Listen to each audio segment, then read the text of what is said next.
மழை அப்படிங்கிறதுனால சீக்கிரமாகவே இருட்ட ஆரம்பிச்சிருச்சு. நாங்கள் ஒரு 5 மணிக்கெல்லாம் வெளியில் போயிட்டு பர்ச்சேசிங் கொஞ்சம் இருந்துச்சு.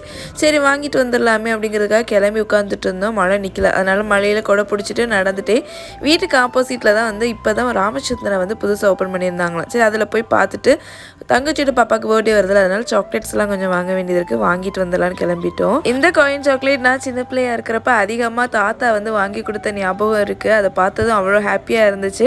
பழைய ஞாபகம்லாம் திரும்ப வந்த மாதிரி இருந்துச்சு. அப்படியே ஒரு சுற்றிட்டு புதுக்கடை அப்படிங்கிறதுனால நிறைய திங்ஸ் எல்லாம் இன்னும் வரல. மேலே உள்ள ஃப்ளோரில் இன்னமும் வேலை நடந்துட்டுருக்கு அப்படின்னு தான் சொல்லிட்டு இருந்தாங்க.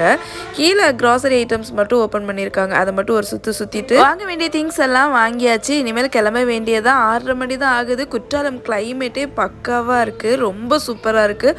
6:30 மணிக்கெல்லாம் இருட்டி நல்ல மழை பெஞ்சிக்கிட்டு இருந்துச்சு. மீதி குற்றாலத்தில் இருக்கிற நாளும் எப்படி போகுது அப்படிங்கிறத கண்டிப்பாக நான் உங்களோட ஷேர் பண்ணுறேன். நாளைக்கு அடுத்த விலாகில் பார்க்கலாம். பாய்.